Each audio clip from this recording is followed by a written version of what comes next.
Welcome to Sleeping with Sarah. I'm Sarah Albritton, a narcoleptic comedian from Chicago, and this is a podcast where I interview people in my bed and we talk about weird sleep stuff. This week I interviewed Chicago comedian Keith Paesel.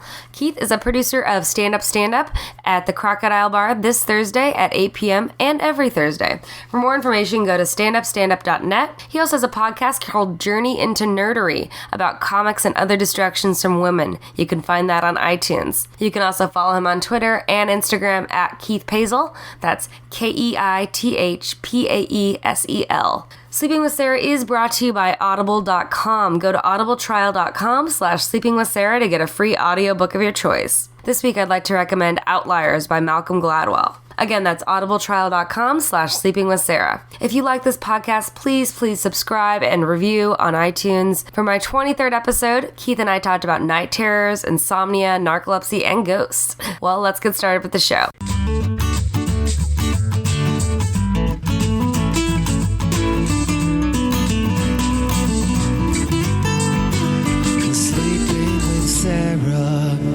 Welcome to Sleeping with Sarah. I'm Sarah Albritton, and this is my guest, Keith Paesel. Hi. How'd you sleep last night, Keith? Pretty good, actually.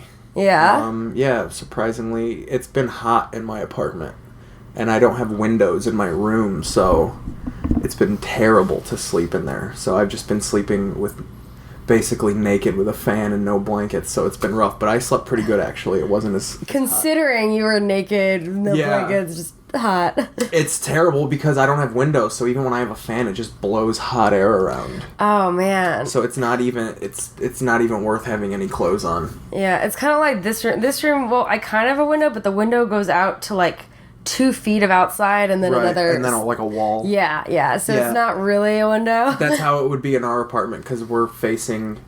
There's not even an alley. It's like a space this much between houses. It's New York style. You're not watching, it's like 3 inches. Yeah. So if there was a window, it would literally be a window facing a brick wall. There would be no airflow. Which I think that's illegal. I think for it technically to be a room, you need to have 2 exits. Yeah. You need to have a door and a window for safety. Well, mine actually has this big hole in the wall there. Mm-hmm. I did see that. So the thing is, I came to this apartment, and you guys on the podcast can't see this, but I have this big hole in my wall that I have a custom-made wood thing that had some soundproofing because I got this apartment and didn't realize that 2 of the rooms had these big cut-out holes. It looks like where you would hide if Nazis broke into your apartment. Yeah, so I can hide from the Nazis if needed. So I had these custom-made because I didn't want things to be awkward when you have friends over, and you know what we do. Because there was no... You could hear everything from the living room to hear everything, because it's a big hole. Mm-hmm. So, like, there's 3 people that live here. Yeah. So that would be very awkward. 3 people that live here and you all bone. So it's yeah. Well, we hope we all do. I don't know. Who knows? But yeah, so I had somebody custom make these with, like, a little soundproofing. Yeah, so that's cool. So that way we could do that. Mm-hmm. But yeah, do you usually sleep pretty well? Yeah, sometimes I sleep too well. I find that once I'm asleep, I don't really wake up unless I have a night terror, which is something that I'm susceptible to. But generally, yeah, I'm usually a pretty sound sleeper. So what are night terrors exactly? Now, I didn't even know I had them until I watched a documentary about what they actually were. I always just thought I was a sleepwalker.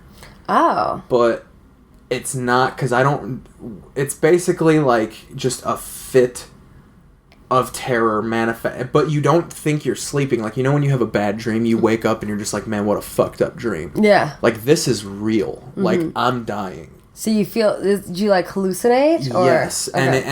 And I act it out. It's not just like I'm flailing around in my bed. Like, my night terrors usually involve 2 things. It's usually me thinking that there's somebody in my room, or that it'll start in a dream and I'll be like talking to a bunch of people in a room and then I'll turn around, and all of a sudden everybody will be gone, and the walls start closing in. Oh, wow. And I'm, like, banging on the walls, being like, hey, get me out of here, help, help, help. And then I'll come to, and I'll actually be standing in my room banging on the walls. Have you ever actually, like, hit somebody in your... No, but my roommates have had to come in and, like, turn on the light and, like, shake me and be like, dude. Oh. That was when I realized that it was, like, a thing, because, like, it happened for, like, four nights during a week. And my roommate was like, dude, you have something wrong. Did anything happen that week specifically? Was it, like, a stress? Or? Generally, I think it happens when I'm kind of... both times it's gotten bad, it's happened after breakups. Oh. So I just think it's when I'm holding too much stuff in, and it kind of manifests that way. Now, why it manifests in me thinking there are people in the room, and the walls closing in might be a little more... That makes a little bit more sense. Made more sense of just, like, being stressed, but I'm pretty sure the people in the room, that's pretty common. That's a common thing. That's how I knew it was night terrors. That's, like, a big common thing of night terrors. Because I have sleep paralysis and hallucinations on top of that. That's a part of it, too, and I have... So I wonder if maybe night terrors is basically sleep paralysis without the paralysis part. I think it is. Because I watched a documentary on night terrors on Netflix, and there were people that said they couldn't move, and I don't get like that. It's actually the opposite. Like, I move around. Well, the thing that's scary about the not moving is you feel like you're in a coma. You try to scream, nothing happens. Yeah. Like, it's really... And no matter how many times you've done it, like, I used to do it daily in high school. Like, every morning, I'd wake up and there's a huge spider crawling on my leg and I wouldn't be able to move or scream. Yeah. For me, it was spiders or people. And I've interviewed quite a few people, surprisingly, that have experienced sleep paralysis, and a lot of them say it's either like a figure in the corner of the room, or like spiders, or like also the teeth thing is another thing. Like seeing people with fangs or something. No, teeth falling out. Teeth falling out, like in your dream? Oh, I've never had that. That would be weird. Yeah, it's very weird. Yeah, and looking back on it, it's happened my whole life. Like, I remember my sister was having a sleepover, and I was sleeping in the room with them, and I woke up, they woke me up, and I was, like, jumping at the closet. Oh. And, like, they just thought I was sleepwalking, and looking back on it, it was like, no, that was totally a night terror. Oh, man. And it's... How old were you?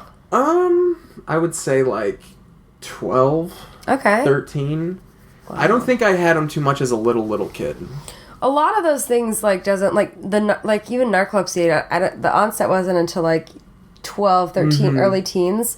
So I think a lot of things you can grow out of. Like, I used to have seizures when I was, like, I had one when I was 7 and one when I was 9, but they were, like, elementary, you could grow out of them. So I think a lot of times with that stuff, you can grow out of it as a kid. Yeah, and I used to have a little tiny issues with sleep, too, that probably started it. I used to be an insomniac when I was younger. When you were a kid? Yeah. That's really irregular, right? I didn't really know at the time, but I would wake up all the time in the middle of the night. And I couldn't go to sleep, and I would sneak food.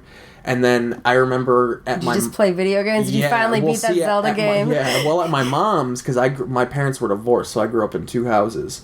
So during the week when I was at my mom's, they were more strict about, like, if it was in the middle of the night, they weren't cool with me just getting up and walking around. So I kind of had to just lay in bed. But when I stayed at my dad's, who lived with my grandma, I could just wake up and watch TV. Oh, nice. So I remember, like, the weekends, I would just stay up all night. And I remember that's how I got into stand-up comedy, actually, because Comedy Central used to play from 10 o'clock at night to 5 in the morning. It was all stand-up. Wow. So I would just stay up and watch 6 hours worth of stand-up comedy all weekend. Who'd you like? That's how I first saw Doug Stanhope. I first saw Patton Oswalt, Dave Attell. I saw early Louis C.K. special through that. Early where he, like, dresses up and stuff? Well, yeah, like his early HBO back when he was weird, like before he had kids and stuff like that, when he was an absurdist still.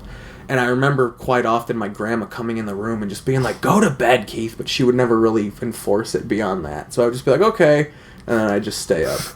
So you really just, even as a kid, like... Mm-hmm. Well, because I think it might have started because my dad he was a drinker, so whenever he would have us, he would kind of go out. When we would go to bed, he'd go to the bars.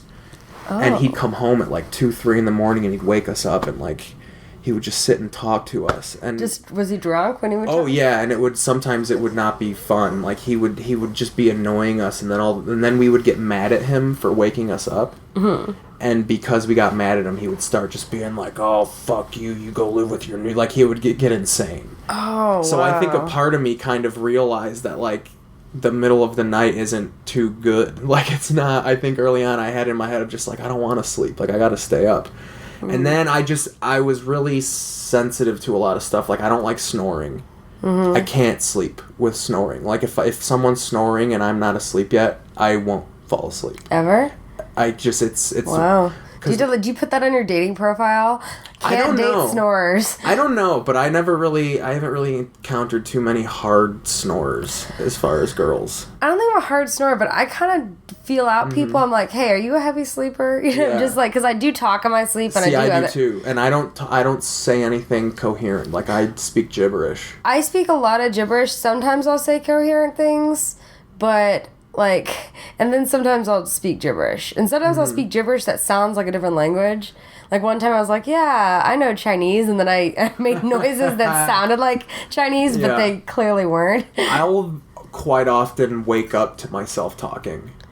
And then I'll just be like, I wonder how long that was going on for. That makes me think of, like, my dog at my mom's house. Sometimes she'd be sleeping and then fart so loud she woke herself up, and then she'd like circle around. Oh, that's hilarious.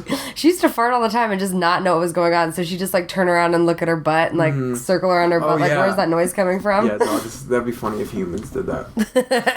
Humans just didn't know where to go. That's weird how dogs can't feel the fart. Like, yeah, well, like, they have so much fur. Maybe it's... yeah, it blocks the feeling. So, yeah, I've always been weird with sleep. I remember my sister was a loud breather. Wait. Like, she didn't snore, but she would do this, like... it was just below a snore to where it wasn't, like... but it was like... and I remember it was... Did you share a room? Great. Yeah, we had bunk beds, too. And what I used to do is I would take her bed and I would lift it up. And then I would drop it. And then I would pretend I was sleeping. After she would be like, what? Aww. Or I would kick it. And, like, I would just try and wake her up so I had enough time to fall asleep. Was this an older or younger sister? She's 3 years older than me. Gotcha. Yeah. It's about the same difference to me and my brother. So I remember... and then I kind of remember around 5th grade, I started getting used to it.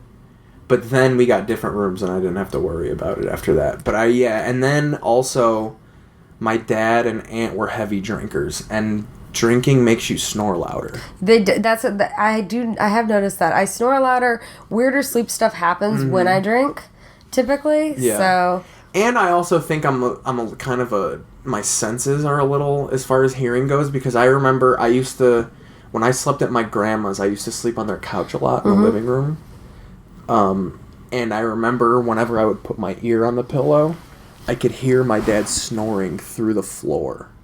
Because he was in the basement. Do you have, like, crazy, like, super hearing or something? I think so, because I was afraid of fireworks as a kid, too. Oh. So, like, I just hated loud noises. Like, I used to cry when balloons popped and shit. Has anybody tried to dog whistle on you to see if you can hear it? No, I wonder if I'd be able to. Oh my god, I wonder if you... that'd be crazy. That'd be funny.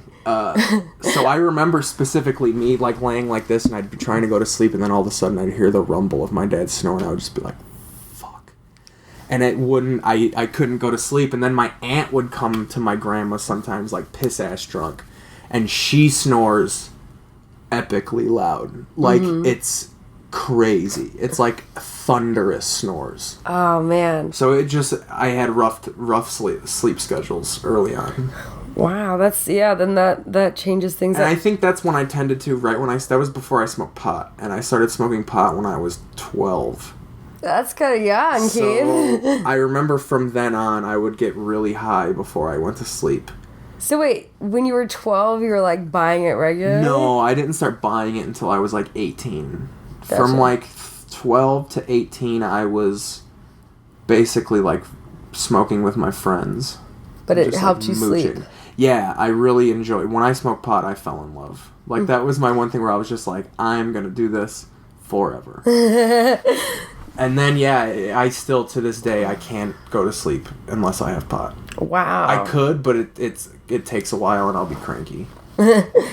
Wow. And then in the morning too, I need to smoke in the morning. Yeah. Like first thing when I get up. I know of a lot of people that are functional like that. They just have to do it at night and in the morning. I used to have a roommate that used to do that. Yeah, I mean, I could, and I've been, if I can't smoke in the morning, I'll just drink a bunch of coffee. But I need something in the morning. I can't just wake up. I think it's insane that people can just wake up.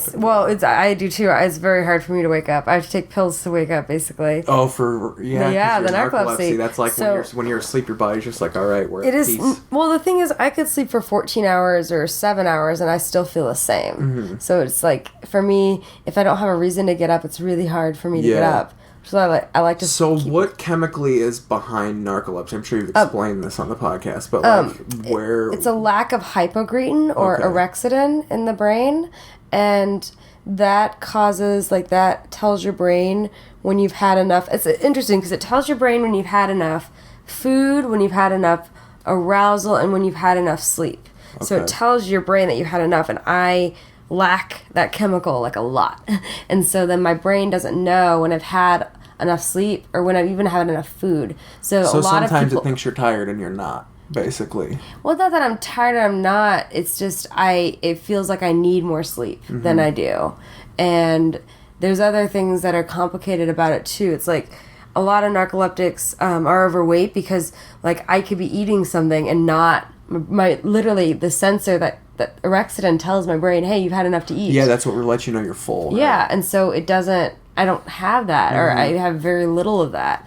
And there's also that's also kind of what triggers the cataplexies too, which are more... That's a lot muscle loss. Mm-hmm. That's where that's when if you're standing you fall down. Right. And so that still happens a little bit. Well, you said, I remember you saying at a show that happens from your medication, right? No, it doesn't happen from my medication. Okay. I have medication to combat that, but even with the medication, it still happens once a month. Does it ever happen when you were driving? No, not the cataplexy has not happened when I'm driving. I did fall asleep once, but it wasn't a cataplexy. But it was slow, you caught yourself sleeping. Yeah, it was one of those.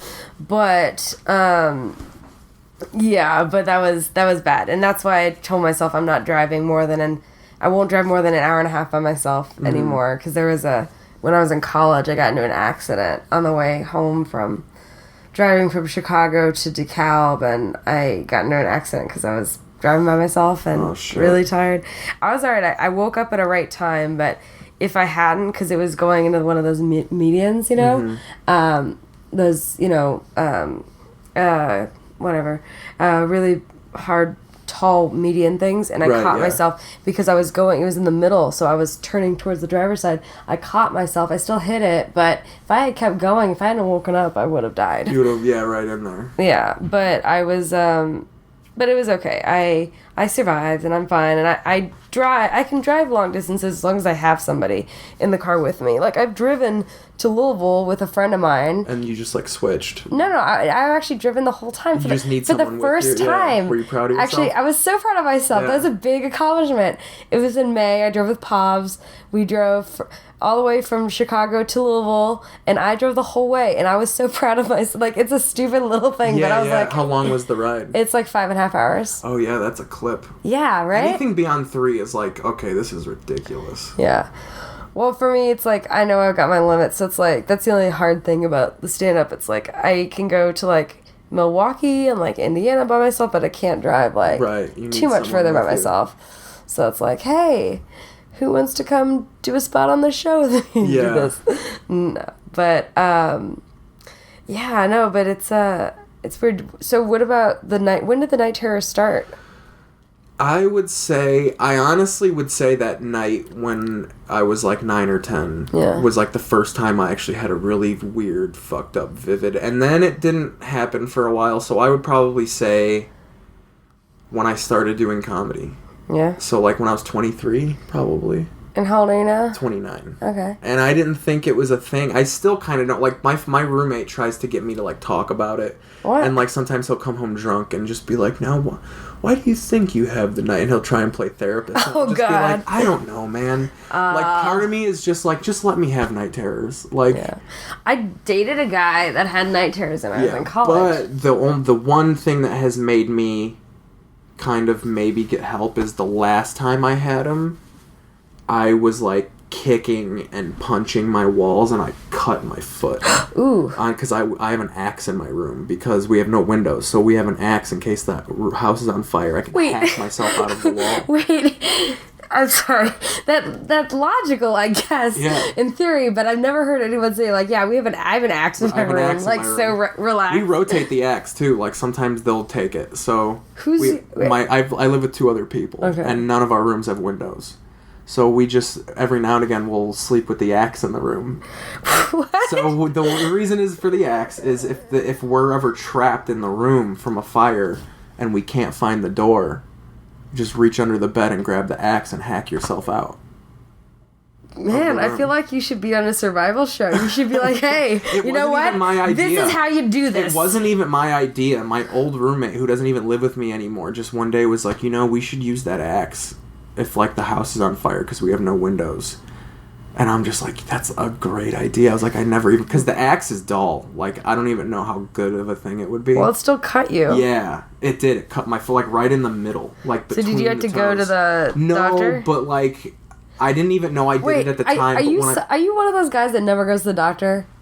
Yeah, but I can't really afford it, and also I never get serious. I've never really been majorly injured to where I was like, I fucking have to go to the doctor. Like, I had a migraine recently, and I didn't know it was a migraine because I've never had one, and I was about 5 seconds from going to the hospital because I thought something was wrong with my brain. You thought you were gonna have like a brain I thought aneurysm. I was like, something is wrong. Migraines are the worst. They're terrible. I had to just turn all lights off, put the cold side of the pillow on my head. I felt like someone was pinching my brain stem. I had a really bad headache at a show last night, and I just had to be like, all right, I gotta power through, do my set, and then I went up to the green room and slept, like, in the green room afterwards, because I was like... So, generally, no, I don't like going... Even when I'm sick, I'll just kind of let it ride, and, like, I won't take Tylenol or anything. But, yeah, well, at the time, when that was the night my roommate, Todd, kind of got mad at me. Like, when he went in my room and was just like, come on, man, like... something's wrong, you need to get help. And I'm just like, I know. And he had to like console me, because like after this recent? This was like 3-4 months ago. Okay, so pretty recent. So I've had them recently, but I haven't had them to where my roommates heard, or maybe they hear them and they just know what's going on now, so they don't like come in. Well, because sometimes I'll catch myself sitting up in my bed, and I'll wake up and I'll wonder, like, how long have I been sitting here? Like, have I been making a noise? Has this been 30 seconds? Has it been 5 minutes? I've done that sometimes, too. Like, sometimes I would wake up when I was standing on top of my bed. Oh, shit. Yeah. Like, I was standing completely up.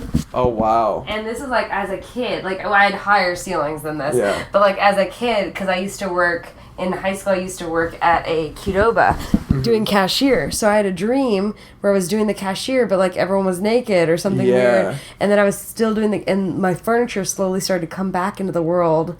And then, like, the hallucination went away. And then I was just standing on my bed, doing cashier stuff, you know. Actually, now that I remember, the last night terror I had was, like, a week ago. And lately it's been people falling on me. And this sounds weird to explain. From the sky? Like, I'll be in my bed and I'll open my eyes and I'll think someone is standing over me, like, about to pass out on me, and I'll go to be like, hey, and then I'll just wake up and nothing will be there. And here's the weird thing about night terrors, is in my dream, I'm holding up something. Like, I can feel my muscles contracting. Like, it's real. Well, that's the thing with those hallucinations. You're reacting as if they're actually happening in your muscles. That's what I had to tell my roommate one time, because I was banging on the walls, because literally I thought the walls were closing in, so I was, like, pushing them. Yeah. And in my night terror, I could feel them pushing back, like my arms were flexing. Well, but that means... And that's what, when my roommate came in, and I was just like, Todd, you don't understand. I was like... when it's happening, it's real. It's not... Yeah, it's the same with hallucinations. They feel so real. And, like, if you're... I mean, like, your heart will beat as fast as if you were really in that situation. There's, like, physical reactions that happen. Yeah. If you ever get a sleep study done, man, that's good money, that's too. what they check. Yeah. And that's what I think the most scared I've ever been is after night terrors. Like, I've never had that of, like, when you get so scared that you need to, like, take 5 minutes and, like... take a breath and like really and be like, what the fuck just happened? Are you afraid that you might hurt somebody when you're... Maybe. Like the last girlfriend I had, I kind of told her like, hey, I might wake up in the middle of the night. Like you might hear me talking, or like if you feel me get up, like wake me up. Did you say, hey, I also have an axe in my room, I might accidentally grab that? I don't ever go for the axe. In fact, I've used it so... I don't even, like, sometimes I'll forget about it. So I would almost be willing to guarantee if my house was on fire, I wouldn't even think to grab the axe. So then the whole purpose of it. The whole purpose is shot. I really only think about the axe when it's not even in question. So yeah. I don't know. I would feel a little weird if I was dating a guy and he's like, I got an axe in my room. So, and sometimes I move around him sleep. If I get the sense that it's going to be a serious enough relationship, I'll be like, yeah, by the way, I have a night terror every now and again. Yeah, I usually had to tell people, like, kind of upfront about the narcolepsy. Yeah. Because, like, it'd be really awkward if I, like, fell asleep, like, in the middle of a date, mm-hmm. you know? Like, that happened in Deuce Bigalow, Male Gigolo. Yeah, it did. It's not exactly like that. No, because she fell asleep like, when she was bowling. Like, and she, in mid-throw. No, it usually happens if you're, like, surprised. Like, I've fallen asleep. You were saying that. Like, it's when the brain has emotional changes. Yeah, right? yeah. So, like, if I'm surprised or shocked, I've done it where I think the most motion I was running, mm-hmm. and I had to slow down and stop, but then I fell with that. I wonder how it would be for someone who is narcoleptic and bipolar. Oh, that would be really weird. What if only one of their what if it's a multi-personality and only one of the personalities had narcolepsy? That would be interesting. I've heard about that. Or like the brain changes chemically for that personality. I've heard that there are people like that with what is it, dissociative personality? That would be interesting if like, okay, let's just create a persona that has nothing wrong with it. Yeah. Oh, man. I don't know. Like, I can't imagine not living with narcolepsy, I guess. It's just a weird... something I've had for so long. Mm-hmm. And I'm really open about it, so I kind of tell people. But then I forget that it's really weird for people to see it happen for the first time. And most people, like... Most of my friends haven't. Like, except for my really close friends that I spent, like, a ton of time with. And still, they've only seen me... You know, in the last couple of years, only see me do it, like, once or twice. Mm-hmm. But, like, still, like, people still get freaked out about it. But the crazy thing is, some people don't notice. So, I was at a party on Friday night, and we were in the person's kitchen, and it was me and a few other people. I think it was Aaron Sutherland I happened to, like, be leaning up against for some reason, and then I felt a cataplexy coming on. I was like, oh, shit, I don't want to do this in front of it. So he was right there, so I literally just leaned against him, like, really hard, so I didn't fall down. And then he turned around and was like, what just happened? I was like, I felt you lean, and then I felt a lot more weight. I was like, that's weird. Yeah. I said, yeah, it was like a little narcolepsy thing, but nobody else at the party noticed at all. Yeah, well, so you've kind of learned how to slyly do it. Well, if it's a small one. If it's a big one... There's no getting around it. Yeah, and then someday when I do that in front of a bunch of people I imagine when that happens, people probably just assume you passed out and freak out. People freak the fuck out, and it is really like. Is it just straight collapsing, or is there like seizures that like? Do you make noises afterwards? No. So what happens is it's like a marionette puppet. If you cut like its strings off, it's like I know I'm gonna happen. I kind of collapse. Mm-hmm. I don't fall straight backwards. I don't like hit my head. I kind of fall with the weight on my knees. Yeah. So I know I like bounce on my knees a couple times and then I kind of collapse. Mm-hmm. And if there's nothing there in my way, I'm not gonna hurt myself. But if there's like a table or something, I might hit my head. But when people see it for the first time, or sometimes there's little ones. People won't notice. So sometimes I could be talking and I just lose muscle in like half my face. Oh, like a Bell's palsy. And so it'll look like that, but it's really just a cataplexy is what it's called. And so I'll lose muscle like in half my face. Oh, that's hilarious. But a lot of times people don't notice. And actually I've told people this. And I actually shouldn't. Well, I told a couple comedians this, but it's heightened state of emotion. So there have been times in my life where I've laughed so hard that I have a cataplexy. But I'm afraid to tell too many comedians that because I'm afraid they're going to be like, keep trying to make me laugh so hard.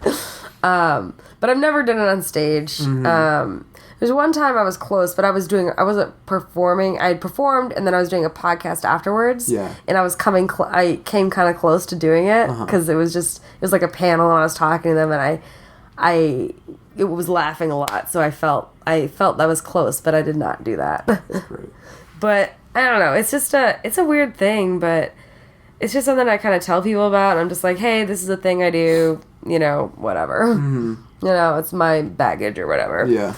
But, so have you ever done the sleeping bag thing, like Berbiglia with the night terrors? No, I haven't been in too much danger in that sense. That's good. Yeah. You haven't, like, punched a girlfriend? No, or, like, thrown myself out of a window. And, in fact, I even think, like, I've never really once... Well, you don't have a window, so you don't know. You could have thrown yourself out. But I've never, like, walked into anything. Even when I'm having a night terror, like, I'm always self-aware enough to stick my hands out. Have you ever thought about putting, like, the bells on your door or anything to, like, wake you up? To wake me up? I don't know. Wind chimes or something? And that's the thing, too, is I've never really worried because generally all you have to do is turn my light on or say my name and I'll snap out of it. The name. Wait, that's so weird because it's sleep paralysis. The 2 ways I could get out of sleep paralysis, I would have long ones, like 30, 40 minutes. I'd have them throughout class in high school. Yeah. That's how I would still know what was going on, because I could hear everything. I just couldn't wake up. Right. But if a teacher called on me and said, Sarah, then I'd suddenly, it was like a spell I was released from. You're out, yeah. Yeah, and it just kind of, for me, it was either if someone said my name or physically touched me, and then I'd be able to wake up out of it. Yeah, no one's ever had to really, like, touch me, but it'll take a couple, Keith, and I'll be like, what? But then it takes me a few seconds to get back to reality. Like, there's a good 10 seconds to where I'm just like, no, that was real. Oh. And I'm almost kind of mad that like, a couple times my roommates got kind of upset with me because I woke them up.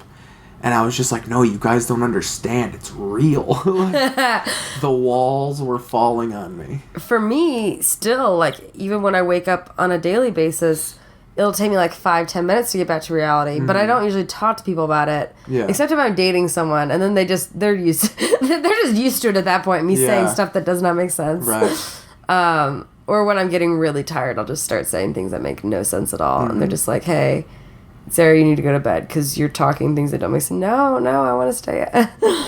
It just I've also noticed I get, and I don't know if this is anything with sleep disorder type stuff, but whenever I'm about to fall asleep, or I know it's time for me to go to bed, my foot not cramps, but it kind of locks up. Like I get a like constant, what, like this? Or like it'll just tighten up, and I'll go, like, my muscles will contract, and I'll be like, oh, time to go to bed.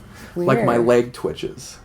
And that's just like, it's always when I'm tired. Like, I'll be sitting in my living room and it'll be like 2-3 in the morning, and all of a sudden my leg will contract, and I'll just be like, oh, time to go to bed.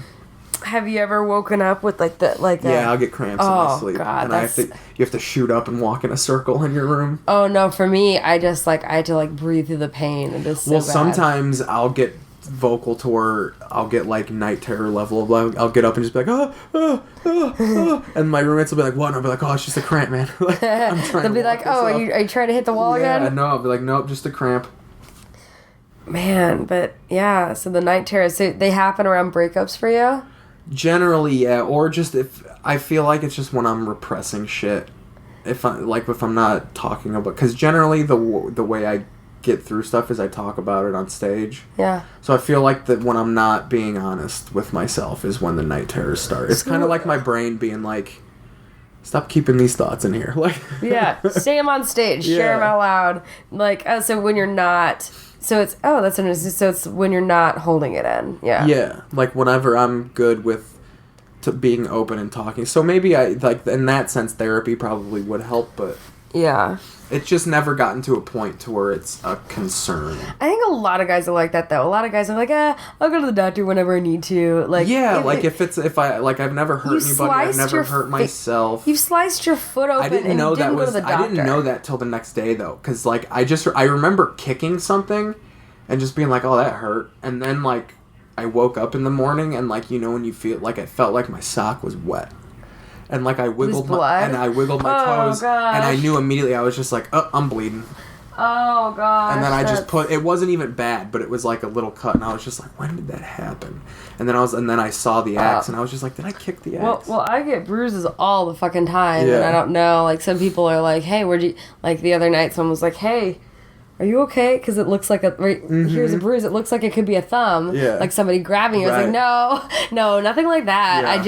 I sleep really weird, I move around, I think I used to sleepwalk a little bit, but I don't that much anymore. But I used to freak my roommates out sometimes, like in college, when we shared a room. Like one time, I remember, like, I shot up, I was sleeping, I shot up, and I was like, Lisa, who's the man in the corner? And, like, and she freaked, and then I would just lay back down, and she could not sleep at all that night. She's like, what the fuck did you do that? Yeah, because now she thinks there's someone in the room. Yeah, she thought maybe I saw a ghost or something. I don't know. Have you ever seen a legit ghost? I have. Do you believe in ghosts? Yeah. Well, the thing is, I have different thoughts on ghosts. I've got two different theories. I think I have seen a ghost. My aunt, because I'm not the only person that's seen this ghost as well. In my aunt's guest room. Yeah. In Southern Illinois, there's like this old man that just kind of like rocks in a rocking chair, and he was a nice ghost though. The guy that used to run the comedy club that I started doing comedy at, Dave Odd. He is a paranormal person. Like, he ghost hunts. Really? Like, and he says he's, like, clairvoyant. He can, like, feel spirits. And his theory is that when your thoughts and your memories are like energy. Like, there's energy behind that. It's your brain. So he says when you die, like, energy can't go away. So, like, when you die, that energy gets released from your body. And he said when you see a ghost, you are literally seeing the remains of people's memories. Wow. Because he was like, they can't go anywhere. He was like, so when you see a ghost, you're literally seeing someone's memory. That's crazy. I like that, though. Yeah. And I was just like, that makes total sense. Wow. That's interesting. Yeah, because my friend Jeannie said that she woke up in the middle of the night and there was a kid standing over her, and her kids were having a sleepover, but it wasn't her kid and it wasn't one of the kids at the sleepover. And that's when he said, he was like, if there was ever a family that lived in your house before that, it's probably one of them. And that's when he said, like, memories are energy and they don't go away. He was like, so you're literally probably seeing the projection of someone who used to live there's brain. What about, how does that explain, like, evil ghosts or, like, poltergeists? See, I don't know. I don't feel like... Because I know people that there's, like, evil ghosts and stuff like that. I don't know. So My mom was weirdly religious, and she always said she didn't believe in ghosts because that means that the spirit isn't resting. That, like, she always thought it was bad if you see a ghost because that means the person's not in heaven or some shit like that. And I was just like, you're dumb, Mom. It's so weird how my mom is, like, a year ago, she told me, like, I was at her house and she was like, you know what? I've come to the realization that, like, the Bible is, like, you can kind of interpret it your own way and it's, like, real vague. And I was just like, you're just now realizing that? Yeah. I was like, I've realized that when I was, like, 9. Yeah, me too. I was going to go through to be confirmed for Catholic when I was, like, 13. I was in classes, and I was, like, asking them all these questions, and they couldn't answer them for me, and I was like, Mom, Dad, I'm not feeling this. They can't answer my questions. My mom told me that she knew I wasn't going to be into religion because I went to a Protestant preschool. Mm-hmm. And we used to go to church every Wednesday, and I hated it. Oh, we did do that, and I remember I used to ask her, Mom, how come we have to go to church every Wednesday and God doesn't? And she would be like, and she said right then, I knew, like, you weren't going to be a religious person. Yeah. Yeah. You're just like, hey, it's not like fair. I remember distinctly thinking, like, this is bullshit. Like, we're talking about this God guy, and he is not even here right now. That is funny. Yeah. I think, I don't know. Yeah, the thing about ghosts with me is I wonder, because I hallucinate, right? Mm-hmm. So I wonder if maybe ghosts are actually hallucinations. Right. Because I get dreams so much mixed up with reality. Mm-hmm. Like, I hallucinate to the point where I will think I'm texting somebody, or had somebody call me and I don't remember. Yeah, like I will think I had a conversation with someone, it did not happen. Or the reverse, my roommates, I've had conversations with people and not remembered it. Really? Yeah, I had somebody call me late at night once recently, like a couple weeks ago, and I don't remember at all. I had a 4-minute conversation. No. And you don't remember? No. The only time that happened to me is when I took too much Xanax one time and blacked out. I'm terrified of taking something like Xanax. Dude, like, I've never... You'll lose days. I remember one night my dad was partying with a bunch of people, and the lady he was partying with had an Altoids case full of Xanax, and I stole 6 of them. And I took 4 whole ladders of Xanax, which is 4,000 milligrams. Why weren't you in the coma? Because you probably should have been, right? Oh, I got knocked out. Like, I took 4, and I was playing a video game, and within 3 minutes, I felt myself, like... And then I remember waking up. I had lost the match that I was playing a wrestling game, and I had lost the match, and... After that, I was up, but I still don't remember what I was doing. Like, that day is lost to me. Like, people still, to this day, it was like 9 years ago, and people to this day will tell me shit that I did that day, and I'll be like, oh, I don't remember doing that. And I talked to one of my friends who was in college. She was going to Indiana University, and she called me, and I guess I talked to her for like 20 minutes, and like was totally coherent. Like, not, like... Oh, you didn't seem like you were out of it. Yeah, and that's why when everybody found out I was so fucked up on pills, they were, like, kind of in disbelief, because they were like, you seemed fine. The only thing that was worrying people is I kept repeating myself. I kept asking the same questions over and over again. Like, I kept being like, when did you guys get here? Like, when did I wake up? I kept... And they would be like, Keith, we just told you. And that my sister was getting really worried. Like, I had totally overdosed on Xanax. I was going in and out, and I lost, like, that whole week... is all fuzzy. Like, the Xanax fucks you up. Alright. So there's an ad to not take Xanax. Yeah, well, I mean, in little kind of dough. That's the thing. Like, the pills I took, they're called ladders. So it's a long thing, and it's got 4 little slots in it, and you're supposed to break off a 4th of it and just take that. Oh. So I took, like, quadruple the amount you're supposed to take. Oh, I see. I took... way too much Xanax. It was like I was doing drugs. I wasn't like... How old were you? I was in high school, so probably like 15. Oh, wow. Yeah. That's crazy. That's crazy. Yeah, I liked the pills when I was in high school. Yeah. Yeah, those are... I feel like I just have to take them to stay awake, so it's like... Yeah, So I try not to mix it with too much other stuff. But, yeah, it's weird. But as we're winding down here, I always ask people a question. We talked a little bit about dreams. So what are your dreams and hopes for the future for you? In general? I want to make as much money as my mom does doing stand-up. As she does teaching. Okay. You want to make as much money as she does teaching doing stand-up? Okay. She makes like $90,000 a year. And I always be like, that's good enough. Yeah. So I always just think, like, that's always kind of my dreams. I just want to be able to not have a day job. Yeah. I think that's a good dream. Yeah. I don't get too grandiose. I certainly don't want to be famous. Yeah. It's too stressful. I can't... You'd have night terrors left and right. And I'm just too anxious. I'm not that social. I feel like you have to be this loud personality to be, like, and I just don't have that. So, yeah, I mean, nothing too crazy. I just don't want to be a cashier anymore. Yeah. Do you want to stay in Chicago?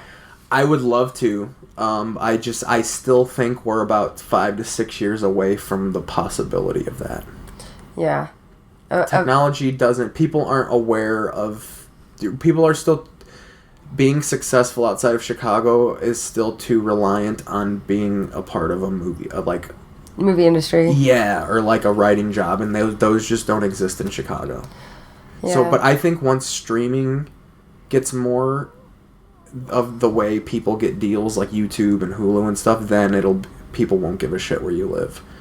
But now, if you get an agent or a manager, the first thing they're going to ask you is, do you live in New York? And if you don't, when are you moving? Yeah. They won't fuck with you if you don't live in New York or LA. Yeah. Yeah, that makes sense. Cool. Well, thank you so much for doing the podcast. No, thanks for having me. This was great. And I always end the podcast by saying good night. Good night. Good night. Thanks for listening to Sleeping with Sarah. I'm Sarah Albritton, and I just slept with Keith Paesel. You can catch Keith at Stand Up this Thursday, August 18th at the Crocodile Bar at 8 p.m. Also check out his podcast, Journey into Nerdery, and follow him on Twitter and Instagram at Keith Paesel. If you like the podcast, please rate and review on iTunes and subscribe. This podcast is brought to you by Audible.com. Please go to audibletrial.com/sleepingwithsarah. I'm releasing a new podcast each week. Be sure to tune in to find out who I have in bed with me next. Thanks to Josh Bryant for the music. You can also view the video on YouTube or follow me on Twitter at Sarah Albritton. Until next time, good night.